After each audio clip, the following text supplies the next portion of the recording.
I'd like to thank you for coming and decided to dedicate time. And we can start with your upcoming publication regarding the copper industry in Jordan. Yeah, thanks for having me. So yeah, our upcoming work is basically going to be a publication of, I guess, more than a decade of the work that we've been doing in the Faynan region. So the Edom Lowlands Regional Archaeology Project, led by Tom Levy and Mohammed Najjar. And the publication that I'm working on is specifically publishing most of what we might think of as like the later periods material from Faynan, basically everything from the Roman period into the Ottoman period and beyond. And yeah, I think there are a couple interesting aspects of that publication that we haven't really talked about all that much yet. One kind of interesting thing about Faynan, and one interesting thing that's come up a little bit in our research on Herbert Faynan, the kind of main, I guess you could call it a tell site in Wadi Faynan, has to do with basically the decline of Roman copper mining in the region. We know that Roman copper mining kind of peaked in the 2nd and 3rd centuries AD. And there's a little bit of a question as to how long that actually carried on for and what the relationship between settlement at the sites and mining actually was. The previous assumption about that was that mining at the site was probably the only reason that people were living there, and that you kind of had copper mining going on into the end of the 6th or even 7th century, and then everything sort of gets abandoned. And one of the big things that our research has been showing is that actually doesn't seem to be the case. The German team that was working at the site back in the 80s, especially Andreas Hauptmann, their radiocarbon data from the large Roman slag mound sort of suggests that actually probably Roman and Byzantine production was ramping down in the 5th century, maybe even by the end of the 5th century. We're talking about the end of copper production in the region, but we see settlement at the site long beyond that. Actually, there's either a monastery or possibly like a khan that's founded at the sites right at the end of the 6th century. And as we were excavating, we actually found evidence of continuity of that settlement probably into the 8th or 9th centuries. So it's kind of interesting that actually we're sort of seeing, even as copper production kind of ramps down and the Byzantine state sort of withdraws from southern Jordan generally, there's still a lot going on in Faynan. And we're kind of tracing a lot of that continuity in this publication. On the other side of the Wadi as well, at this sort of early Bronze Age copper smelting sites, Herbet Hamrefdan, there we've got some sort of Roman building. We're not quite sure what this is. This is based on excavations in 1999 and 2000, actually. And that is converted in the early Islamic period into a farmstead. And so it seems like agricultural settlements, possibly religious settlements, at least in the late Byzantine period, ends up becoming a bigger reason for settlement. And there's this weird sort of interim period where, although you kind of think of Faynan as being just a copper producing region, there's this interim period where that's really not what people are doing there for the most parts. Can you say more about the Christian communities who served in the penal colony during Roman, and actually it was during Roman time before Christianity became the state's religion? They used to sentence Christians, early Christians, to work in Faynan mines, and there was a massive persecution of Christians in the region between 303 and 311, AD. So many of them died during the ordeal, during this harsh mining and, of course, probably other forms of maltreatment. And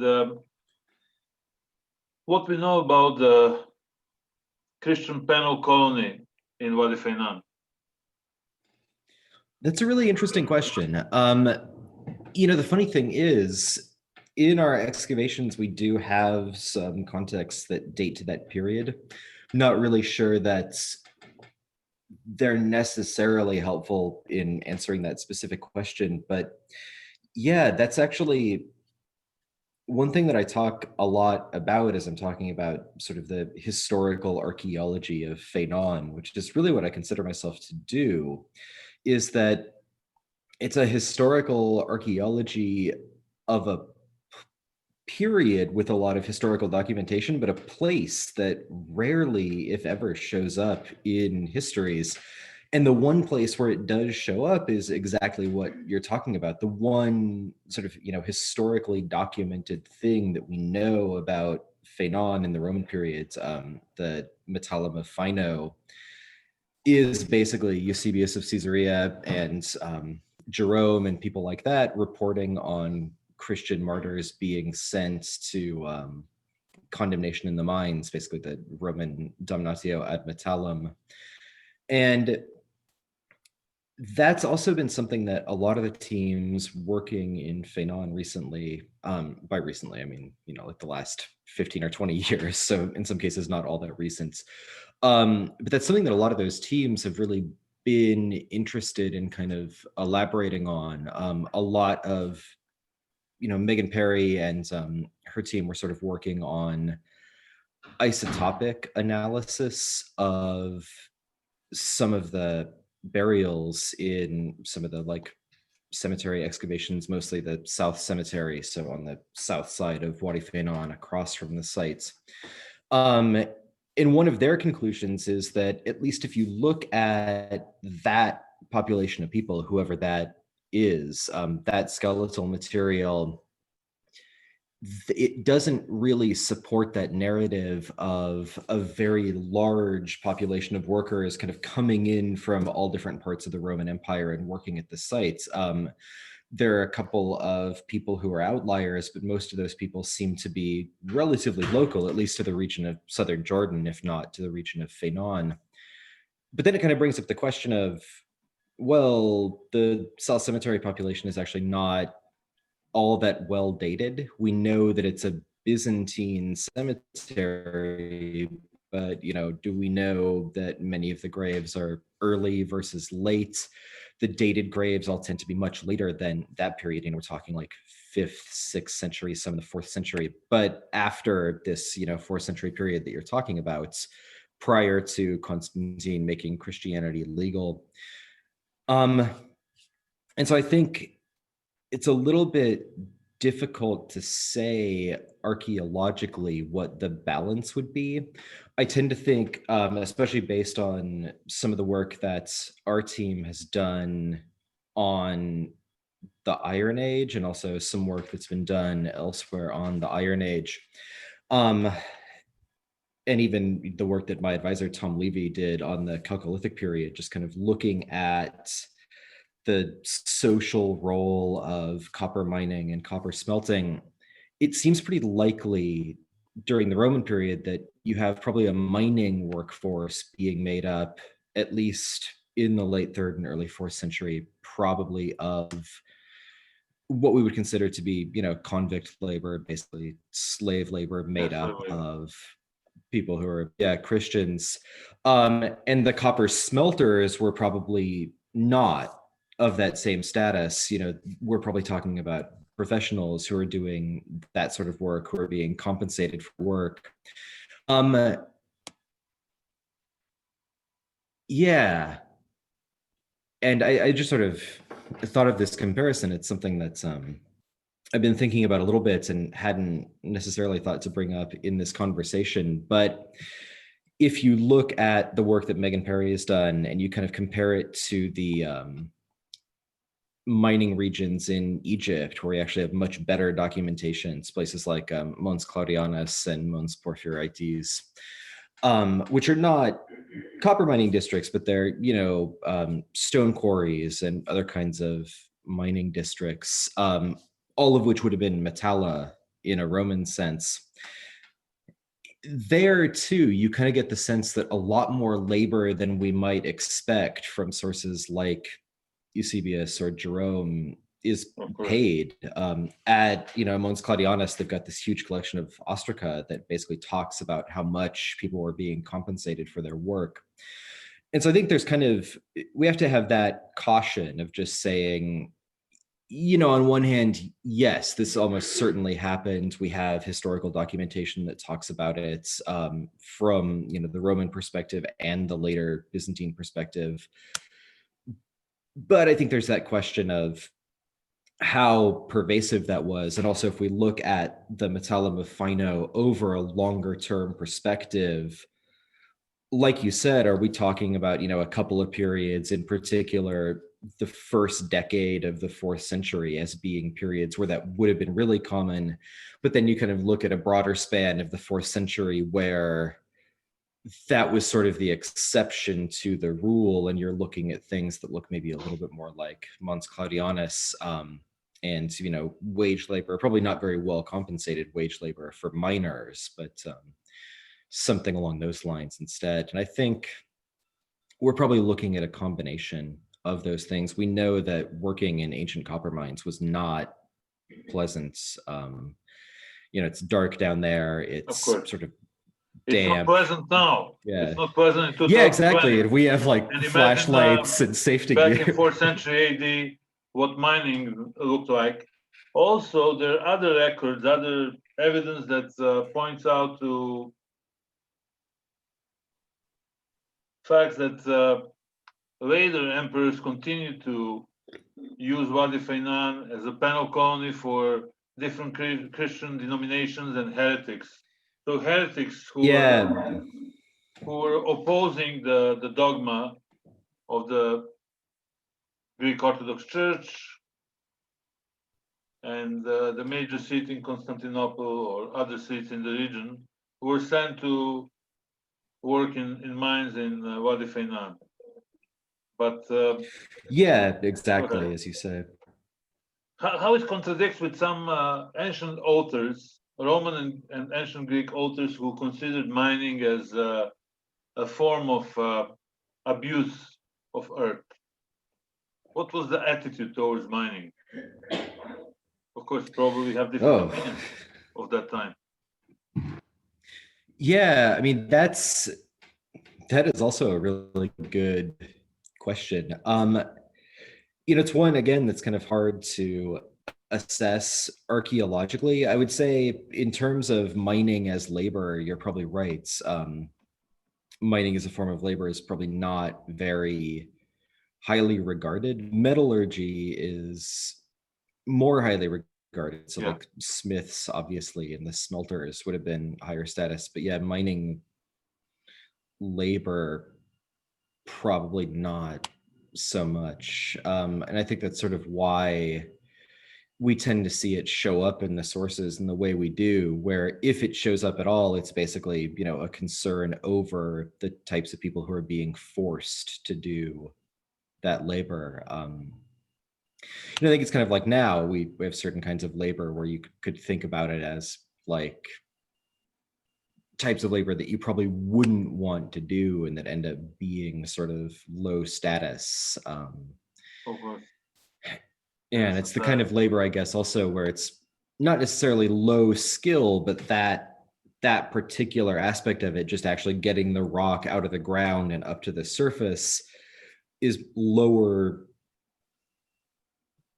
if not skill, there's a lower kind of knowledge base of what you're doing. You just have to know how to recognize copper ore and know where you're looking for it. But even then, you might be told by somebody else what you're doing there, and you're pretty much just being supervised to actually do the labor. And then once it gets up to the surface, there are the people who kind of are the experts who are taking that and, directing the process of beneficiation, removing the ore from the rock, directing the process of smelting.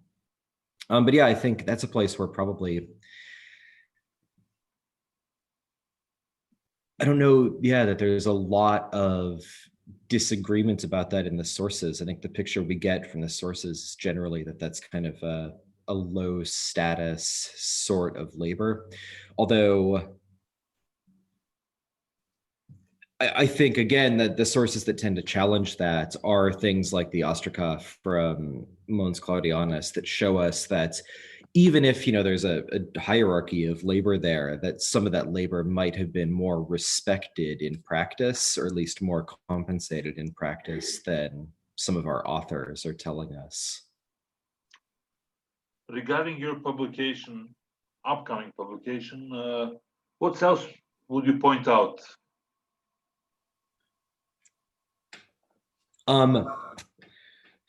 It's kind of a lot of stuff to point out. I think, to me, I have all time, like I said before, I have all time of the world, so we can talk for hours. Nice, I might.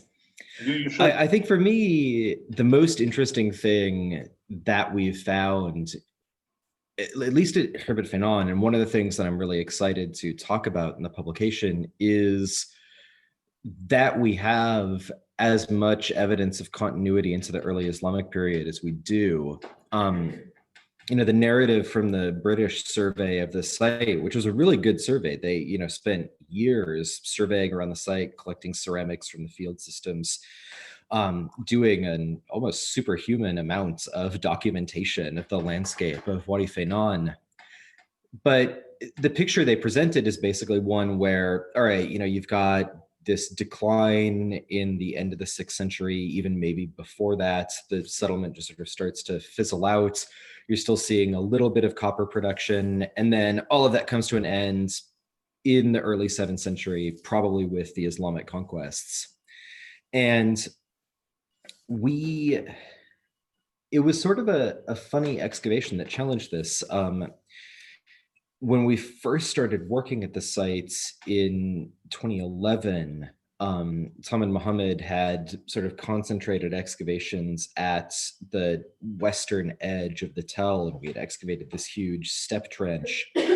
And already we were starting to see stuff that maybe kind of challenged that narrative. We had a context where it was pretty clear we've got some kind of destruction, probably an earthquake destruction at the end of the 6th century, pretty late in the 6th century anyway. But then there's stuff rebuilt on top of that and reuse. And the next year we had gone back to the northern side of the tell to excavate what at the time we didn't really know what it was. In 2011, we had, walked the sites and done our own kind of survey, in a sense, of what was going on. Tom had a grad student at the time who did a sort of LiDAR. I was about to say structure for motion. We're still doing structure for motion, but a LiDAR survey of the entire site. So we have these very detailed point clouds. Ashley Richter was her name, and still is her name, but she's no longer a grad student. And as she was going around the site, she had found that there were places where we had seen a little bit of looting. And on this northern side of the site, we had looting of what appeared to be a very archaeologically informative area. It was an area where there seemed to be some burials, there seemed to be some ceramics, there seemed to be some, just like plaster and mosaic tesserae. It was a really kind of rich, but unfortunately looted assemblage of stuff. And so we excavated over there just to sort of see what was going on in that area of the sites. And we found that it was a cistern complex. Muhammad had found basically some sherds in the profile under the floor of that complex that date it to the Byzantine period, basically probably to the 5th or 6th century is when the cistern was constructed. And that was a little bit surprising because we were already thinking that's pretty late. We went into this thinking it was probably going to be a Roman structure. We would get dates in, the 2nd or 3rd century. And there's some of that pottery mixed in, but it's clearly residual. The earliest phase we actually have in that area is later Byzantine, probably 5th century going into the 6th century. And then there's another phase where we've got this very clear Umayyad layer. It's a lot of probably late 7th century material, and that sort of surprised us. And then above that, we have a layer that's pretty clearly Abbasid, early Abbasids. We're talking like late 8th or 9th century. But again, we kind of found that a little bit surprising, because the narrative that the British team had put together was basically, there are a couple of sherds of early Islamic material, but we're probably not talking about settlement at the site. We're probably talking about, mobile pastoralist populations, groups of Bedouin moving through the region, but nobody's living at Wadi Faynan anymore. And we found that, at least on the northern side of the site, that's not true. What we're finding is not even the kind of pottery that you would expect to be associated with a mobile population. In the Umayyad period, we've got amphorae that are imported from Egypt that are made of Nile clays. We've got glazed pottery either from, more likely, Egypt. One of the sherds that they found in the British survey, they thought was imported probably from Iraq. So, we're not looking at a site that isn't maintaining international connections. It's certainly not as connected as it was in the late Byzantine period, but it's still, by the standards of, I don't know, what would be a very, very, what you might call reduced settlements, I guess, a settlement where you have basically just self-sufficient local people kind of doing their own thing. It's not what we seem to have. It's actually a site that seems to be maintaining a lot of those connections that it had in the late Byzantine period. And sort of returning to the point of religion, what we're kind of thinking is going on, at least at Wadi Faynan, is something like you see going on in Petra, but also like what you see going on, in the work that Dino Politis has done at Dir Ain Abata, where Faynan is kind of an important place in the Byzantine period. It's not just important because of copper mining, it's important because there were Christian martyrs who died at that site. We have documentation that Byzantine sources recognize that that's one of the important things about it. And that's kind of why I think that in the sort of debate over whether this structure at Wadi Faynan is a monastery or a khan, monastery is not a bad option. It's the sort of site where you would expect to find a remote monastery, maybe in combination with a small pilgrim hostel or something like you see at Jebel Haroun in Petra from the Finnish project. And that continuity might actually be associated with that. As everybody who, talks about the early Islamic period points out now, it's not like the Islamic conquest happened and everybody was all of a sudden a Muslim. Most people in what is now Jordan probably continued to be Christians. Yeah, it was for another 100, 150 years. We're talking about the majority. And the process of Islamization was gradual and and very uneven. Very uneven, yes. In Karak, for instance, until the first Ottoman census of 16th century, Christians made the majority inside the city.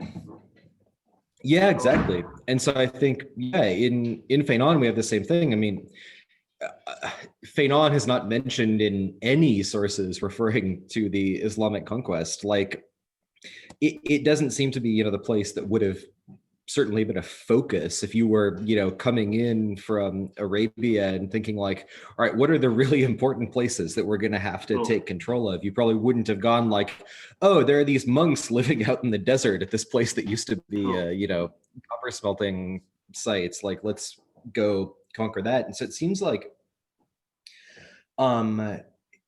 there might not have been that much effect, actually, that what we're seeing continuing into the early Islamic period is probably associated with that monastic or religious settlement. We might continue to see like pilgrimage at the site being important, as it was at Dira and Abata, probably into the early Islamic period. The patterns are actually quite similar to both of those places. Jebel Haroun obviously continues much later. Even Crusader sources mention that there are still a couple of monks living up there. But I think we're probably talking about continuity of that settlements maybe into the 8th century. It seems like the really late occupation that we found in the 9th century is also kind of a typical thing. It seems to be people coming back and doing a different kind of industrial labor at the sites. The reason we found so many mosaic tesserae in that area, we determined, was not because there was an intact mosaic, but because there was a big pile of tesserae and an installation with a lot of ash in it. And Mohammed Najjar tentatively identified that as a lime burning installation, probably associated with just recycling those tesserae into lime. Oh, hello. So there's that. And then on the other side of the Wadi, we kind of have evidence for a different picture of what's going on in the early Islamic period. Seems like at Wadi Faynan, you have continuity of that settlement, but in the western part of the Wadi, in Wadi Fidan, we've got this new agricultural settlement. We had initially suspected that that was also a late Byzantine settlement that continued into the early Islamic period, but I reanalyzed to the extent that we could the ceramic material that we have, and that actually seems to be something that emerges in the 7th century, probably the early part of the 7th century.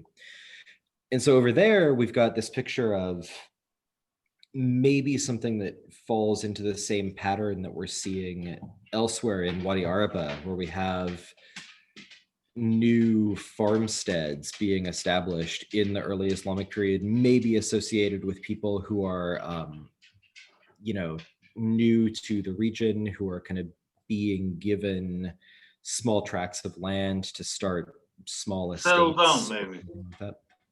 Yeah, exactly. And so it's actually kind of interesting that the picture of the early Islamic period that we're getting is just very different from what we used to think about the region, rather than kind of, everybody leaving at the end of the Byzantine period. We've got, it's not the industrial landscape that it used to be, but there's this just, mixed mosaic of new farmers, probably old monks, pilgrims coming in, people who are trying to like see the place where all of these Christians were, sentenced.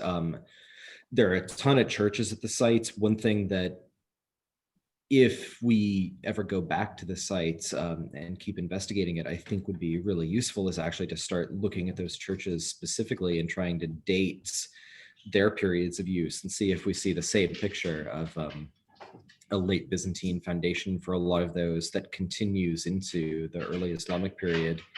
Again, like we see pretty much everywhere. Robert Schick's work has, I think, demonstrated this pretty clearly. That's the 7th century, if anything, was really a major period of church building and church renovation. Mm-hmm. So yeah, I think that's one of the most exciting parts, is just because we didn't know all that much about the early Islamic period in Faynan. It's really kind of a revelation to see any of it at all. It's certainly worth more investigation. Also, how metallurgy was developed during the Kingdom of Edom. It's much earlier stage than Roman conquest and Roman Byzantine exploitation of Faynan mines. We have records that Faynan was exploited much earlier, in Iron Age. Yeah. Yeah, absolutely. And even earlier than that, right? So one of the reasons that, again, my advisor, Tom Levy, started working in the region was that there's a lot of evidence that you see Faynan at least being a source of some copper in Palestine in the Chalcolithic period. And the early Bronze Age is kind of another, like, almost a precocious period of metallurgy where we get very early metallurgy in Faynan. But yeah, like you say, one thing that Tom and Mohammed's work, in combination with some other, well, at the time, grad students, now doctors and professors in their own rights, Neil Smith and Erez Ben Yosef and Mark Beherick and Kyle Knabb and a couple of other people, we're working on is basically exactly that period, the Iron Age, which is by far the most productive period of copper production in Faynan. It's sort of wild to think about it, actually, that the Roman period represents this huge peak, but the Iron Age is a bigger peak than that. Again, probably 10 times more copper is being produced in the Iron Age than in the Roman period. The developments of metallurgy over that period is actually really interesting. That there was a 2-volume set that Tom and Mohammed and Erez published, that was about 6 years ago now, of the sort of final reports of a lot of the Iron Age excavations, which is, it's not my main focus working on the Edom Lowlands Regional Archaeology Project, but was in many ways the main focus of the project, especially the excavations at Khirbet el-Nahas, the largest Iron Age copper producing site in the region.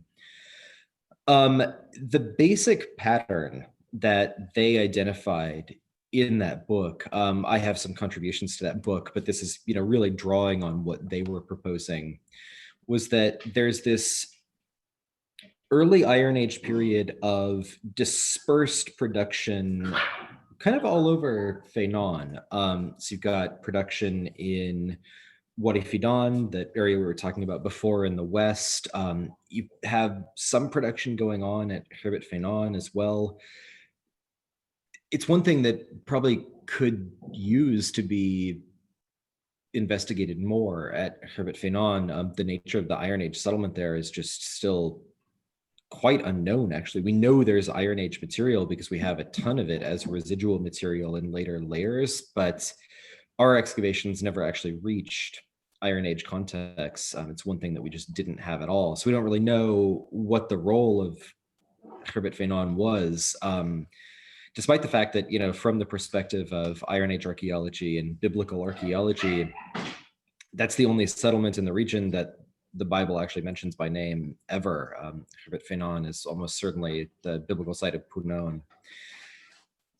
But you also have these sort of smaller smelting settlements in places like Wadi al-Jaria, Wadi al-Huwaiba. There's just kind of all of these little small copper producers. And at some time in the 10th century, those all seem to get shut down, and all of that production moves to Khirbet el-Nahas and maybe to Khirbet Faynan. We really don't know about Faynan. And Khirbet el-Nahas becomes the only real smelting center in the region for that kind of 10th and 9th century period, basically the later part of the Iron 2A, maybe getting into, probably not even getting into the Iron 2B. At the same time, Erez did a lot of work on the technical aspects of copper production, staring at a lot of, like, one of the main things he looked at were the tuyères, which is basically, if you think about the way a furnace generally works, you've got your, whatever your furnace actually is. In this case, they're probably like domes made out of ceramic. And then you've got your bellows, the tubes that are introducing air into the furnace. You've probably got, a couple of guys standing on them. They're, sort of leather or cloth, basically just pumping air into the furnace, probably with their feet. And the tuyères are the end of that, the nozzles that are at the end of the bellows and interface with the furnace itself. And at some points, right around that period when all the production ends up being centralized at Herbert and Haas, those tuyères start to get a lot larger. And it seems like there's a technological development where furnace temperatures start to get higher. They're introducing a lot more air into the furnaces. And that kind of implies it might, lead to an increase in technological efficiency. We know that increases in the temperatures, one of the main things it does is a lot of stuff related to the slagging process. Basically, all of the rock that you don't want, the stuff that isn't copper, how that's melts and also solidifies. I kind of use melts a little bit reluctantly because, of course, the smelting process is not a process of melting. Primarily, it's a process of reduction of copper oxides. Basically, you introduce a lot of carbon monoxide into the copper that binds with the oxygen in the copper to create carbon dioxide, and that's how you get the copper. But if that material is molten, if you've melted it, it's a lot easier to do that, and also to get all the stuff that isn't copper out of there. You can never, totally crush ore to the point where it's not going to have any rock component that isn't copper ore. And so that seems to get more efficient at roughly that same period. And one of the proposals that they put forward in that work is that might be associated with a reorganization of the copper industry that occurs basically when the Egyptians come in and reorganize things under the pharaoh Shishonk I, who we know campaigned throughout the southern Levant. There is some evidence in the form of a scarab, again from Wadi Faynan, dating to the reign of Shishonk I. We have a lot of Egyptian scarabs in Faynan, most of them dating to the later parts of, let's say not the later part of the Iron Age, but that phase of the Iron Age after everything's been centralized and after Faynan kind of becomes the big point. And so, yeah, there might be sort of this external pressure in terms of the Egyptians coming in and saying like, okay, so this is all happening here now. This is going to become more efficient. Even if some of those developments in technology are developments of technology that was already in use in Faynan and might be developments that are actually done by local people, that innovation might be sort of spurred by the Egyptians coming in and basically asserting themselves as a market, to put it kind of euphemistically. But yeah, so I guess that in a broad sense anyway would be sort of how we understand how things developed over the Iron Age. And then the question kind of becomes what happens after that? And the answer is we don't have a great sense of that. Erez excavated a couple of buildings pretty far to the east, almost on the plateau, but still in Faynan, that seemed to be fortresses that were constructed in the late Iron Age, probably the late Iron 2B, Iron 2C, but they were never finished. They're kind of, it's the layout of a fort, but there's no real rock collapse. It just looks like they kind of laid it out for some purpose and then didn't finish it, which is mysterious. And it's a place where I think, again, continuing to excavate at Herbert Faynan might tell us something interesting, because we had residual later Iron Age material. We had some very minimal, but some Persian period material as well, what Larry Herr, working in Central Jordan, would call Iron Age 3. So it's not as though the region totally gets abandoned. It's just that where copper production really peaks in the Iron Age 2A, really the 10th and 9th centuries, by the time you get into like the end of the 8th or the 7th century BC, we're suddenly talking about a period that we don't have very good evidence for in the region anymore. And whether that's a total of copper production, a kind of reorganization of the economic logic of I was about to say Egypt, maybe of Egypt, but of Edom, moving up to the plateau, concentrating on all the classical Edomite sites like Busera, Umal Tawilan, those kinds of places, and away from Faynan. That's sort of what the suspicion is right now, but that period we just don't know that well in Faynan, unfortunately. One of your academic interests was also the correlation between economy, society, and a small scale industry in Wadi Faynan during Middle Islamic periods, namely 12th and 13th century. How it affected the political economy of Ayyubid period? Yeah, that again is going to be at least one of the foci of the publication. Because of course, one of my main interests actually coming in and working in the Faynan region was exactly that period. The probably really mostly early 13th century. I kind of say late 12th and early 13th century cautiously, because we certainly can't rule out late 12th century, but a lot of the material really points us toward the early 13th century being the peak of that. In terms, I think, of the major economic impacts during the Ayyubid period, I've said this before, but one of the things that I think is the case about the copper industry in Faynan, we're going to do a little bit more work in terms of trying to test this. And actually, I can maybe talk briefly about that too. But I think the main reason for coming back into Faynan and producing copper in the Ayyubid period at all was related to the sugar industry.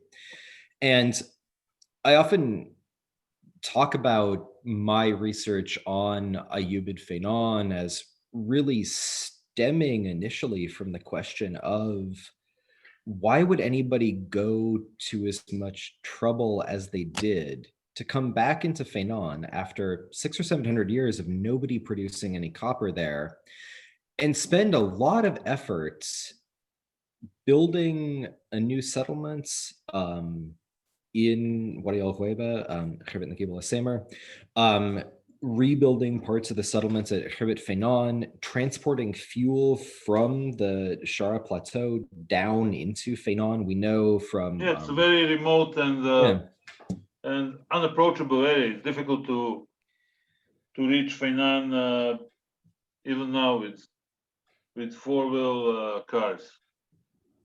Yeah, and especially the area where this site in particular, Khirbet Nakib al-Samer, is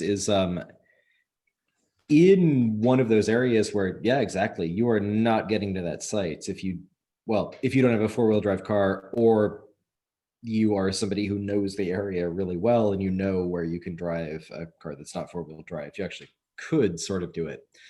But yeah, one of the questions just became, why would you go to all that trouble of bringing all of that in to produce what probably amounted to maybe 100 tons of copper?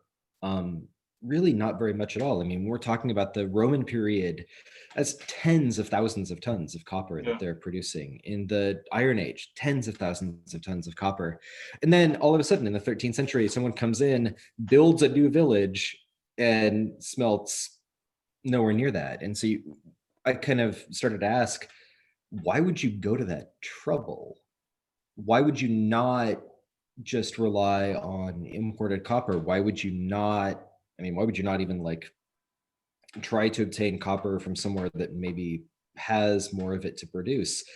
Because also our work at Khirbet Nakib al-Samer demonstrated that by that period, there's still copper left in Faynan, but if you look at the Jordanian Natural Resources Authority, they've come in multiple times over the 20th and 21st centuries to try to basically prospect for copper to see what copper concentration is there. And it's just, I don't think ever seemed like there's enough to really justify continuing to produce. Even Andreas Hauptmann has pointed out one reason that we're really lucky in Faynan compared to a place like, Cyprus, for example, or Saudi Arabia, is that a lot of the metal was produced in antiquity, and there just isn't enough left to justify large-scale modern mining.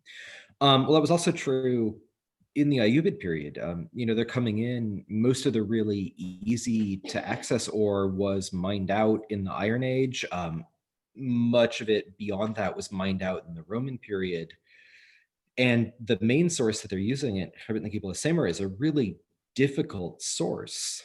Not to access. It's really easy to access. It's in the Wadi right by the sites, but I might have mentioned this last time. In Faynan in general, in the region, copper ore is associated in the Burj Dolomite limestone shale with manganese ore. And that's really good because manganese acts as a flux for copper production. It basically makes it so that the metal is easier to separate from the other materials. It flows better, and manganese acts as a slagging agent. So the slags in Faynan are generally manganese silicate slags. They, because of that component, the ore in Faynan is often referred to as self-fluxing. You don't need to add anything to it to make it smelt nicely. It just does it on its own. As you move away from Wadi Dana to the west, you start to see places where you get some replacements of that manganese ore with iron ore. And that actually becomes a real pain because iron is not a good flux for copper. It actually creates a basically useless alloy with copper.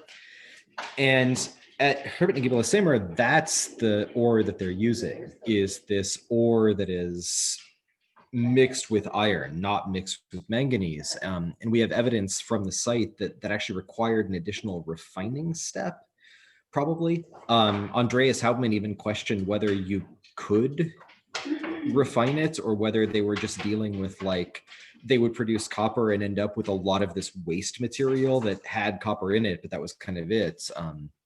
Wasn't much else you could do with it.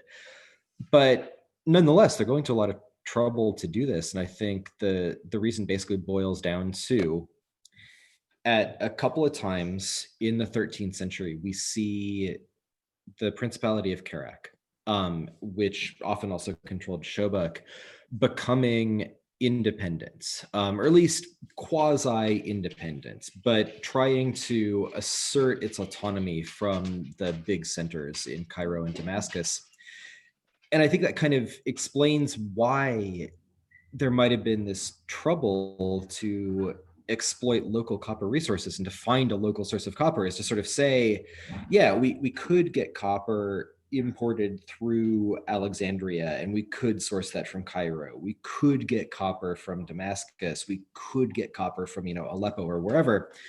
But we're not going to do that because we're trying to assert our independence, that we're sort of doing our own thing here. And there's, at some level, maybe an economic logic to that too. In the 1960s, the urban theorist Jane Jacobs talked a lot about what she called import replacements economies. That kind of took on a meaning later that's maybe a little bit less useful in development economics. Import substitution is a totally discredited idea, and it's not exactly what she was getting at. Her point was just, if you look at places that are importing something and then they start to make it on their own, generally that tends to be good for their economy. It generates additional value. And I think that's what the copper industry is really doing in the Ayyubid period. The sugar industry surprisingly demands a fair amount of copper. The old sugar production processes you'd boil the boil the sugar in very, very large copper cauldrons. The one that Dino Politis published from Rasafi is a meter in diameter. It weighs 150 kilograms. You need dozens of those at sugar production sites. I mean, at least, 8 to 16 of them, probably. Even for a small sugar production site. So, we're talking about thousands of kilograms of copper per site. And again, I think I've mentioned this to you before, but in comparing, as part of my research, I've done a lot of work sort of going through and estimating, okay, like we know about how much these things weighed. We know from Arabic sources like An-Nuwairi about how many of them you need at a site. Also, Dino's excavations have actually uncovered the haul of all of these things. We know about how many of them would have been there. If we just kind of estimate an initial phase based on where it becomes tough is estimating the number of sugar factories that would have been in Jordan, because of course, not all of them have been identified. Some of them may have been identified incorrectly. But the number that you wind up with there for about how much copper you would need to provision the sugar industry looks a lot like the numbers that Andreas Hauptmann was estimating for how much copper would have been produced in Faynan during the Ayyubid period. Or during the Islamic period generally was what his estimate was for. We now know that all that production was concentrated during the Ayyubid period. So yeah, I would say that's pretty much the main effect that it had, was allowing for a locally provisioned development of the sugar industry and a locally provisioned even the initial phase of those sites was probably locally provisioned in many cases. We know that the Ayyubid period, in particular the early part of the 13th century, was a phase of explosive growth of the sugar industry in the Jordan Valley and the Dinsi Agwar. Maybe in parts spurred on by copper from Faynan, at least in part allowed by copper in Faynan. What's another potential of the Faynan region? This is my last question. Besides the copper industry that we mentioned last time, and we highlighted some different aspects of the copper production from Iron Age to Middle Islamic period. How significant Faynan is in so when you say another... Oh, sorry, say that again. You cut I said that how significant the region of Faynan is for other research potentials, not only copper industry and copper production in Iron Age period, Roman period, and Middle Islamic period, because we're talking also about Neolithic. Right. Yeah, I was going to say, I think there's actually a lot of potential in the region beyond the copper industry. The Neolithic being one of the key examples of that, right? We actually have excavations at a lot of Neolithic sites in the region, and they kind of span the entirety of the Neolithic period from the pre-pottery Neolithic A into the late Neolithic.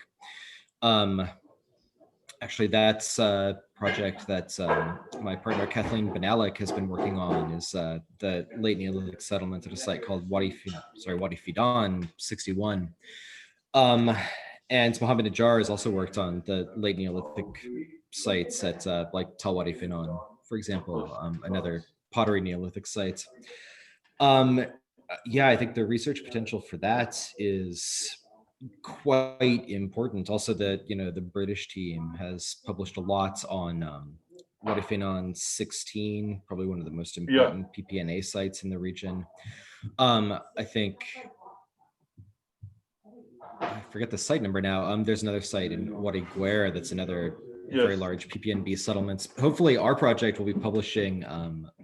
There was a mostly PPNB settlements at the mouth of Wadi Faynan, Wadi Faynan 1 or Tal Tiftan, that it seems to have been a really really interesting site. Actually, it's well before the period of my specialization, and some relying on the researchers who have worked there. But there seems to have been a wide array of really interesting stuff there. Really large assemblage of figurines, especially animal figurines. They seem to have been making beads there. But also, not to keep coming back to the copper industry, but it seems like also copper was of interest during the Neolithic periods. Gary Rellefson and Zaidan Kafafi's work at Ain Ghazal, they discovered all of those plaster figurines or plaster statues.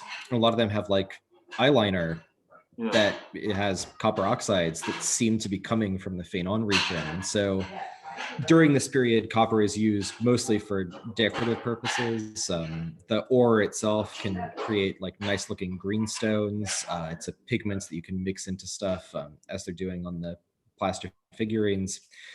But also, I think the British team kind of points out what exactly Faynan is in that period. We're a little bit unsure of. They kind of point out there are these places that seem like maybe they are ritual centers, sites of religious pilgrimage. Yeah, they might. I mean, I know maybe they were being a little bit funny about this, but they even said like maybe it's kind of like it is today. There's like an eco lodge in Faynan, but in the Neolithic period where people are just coming to see like what's there. It's also possible, but yeah, I mean, excuse me, Wadi Faynan 16 has some installations where you look at them and say, I don't know what was going on there, but you could sit a lot of people on that bench. So clearly something interesting was going on there. Yeah, they established a new museum in Wadi Faynan recently, and a few weeks ago, the project Our Past, Our Future won the Newton Award in the UK. And Professor Steve Myton was awarded for his contribution.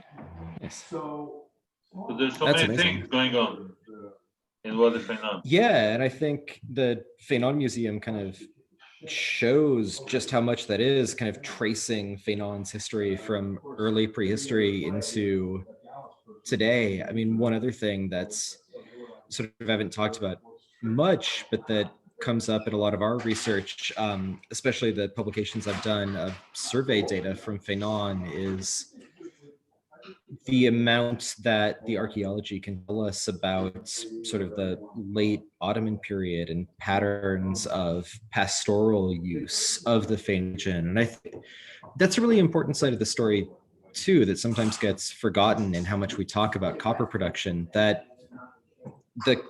sorry if I'm cutting out. Also, I just heard my internet connection is unstable. Okay, good. There are these peaks, these places where copper production becomes really, really evident in the Iron Age, the Roman period, later in the Ayyubid period, earlier in the early Bronze Age. But in between that, there are still people using the region, and the pastoral uses of the region are maybe the rule, whereas copper smelting is kind of the exception. But when those things go away, the region continues to be important for a lot of people, as a landscape of movement, as a landscape of bringing your goats in and giving them a place to graze, and as a landscape where we can kind of see that there's meaning attached to some of these older sites, even if we're not always sure exactly what that meaning is, even if that meaning might not be the meaning that we would attach to it as archaeologists. We kind of see pastoralists revisiting these places and continuing to use them.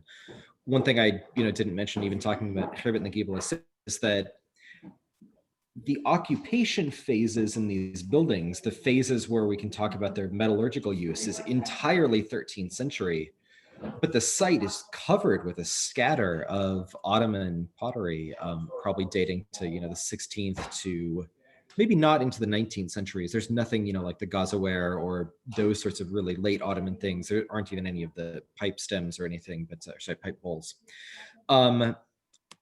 but we even see there's modification to some of the buildings to use them for pastoral purposes, maybe as pens for animals that are moving through, maybe as things like hunting blinds, maybe just to stay in for the night, to put your tent up or something.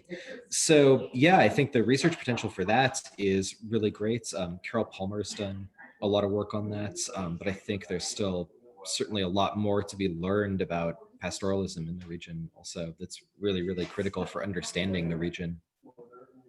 Thank you so much. I'd like to express my sincere gratitude that you found time, and we'll definitely continue covering not only Wadi Faynan and not only copper smelting and the copper industry, but other topics related to your research. If you have anything new, I'm available anytime and we can discuss that. It's always a pleasure. Awesome. Thank you for having me. Yeah, it's always a pleasure. Very fun talking to you. Actually, I got lots of positive feedback regarding our first conversation, and oh, nice. We can record another 25 or 50 talks in the future. Why not? I'm sure you're going to sounds have great. all kinds of angles to cover. Not only you, but your colleagues like Dr. Najjar or Professor Levy and others who are involved in researches in Wadi Faynan. As we both know now, the University of Reading is involved with Professor Meiton, and the CBRL also plays a very important role in building that museum. So I think we'll have lots of new things to cover. Thank you so much one more time. Yeah, thank you. All the best. All the best to you too.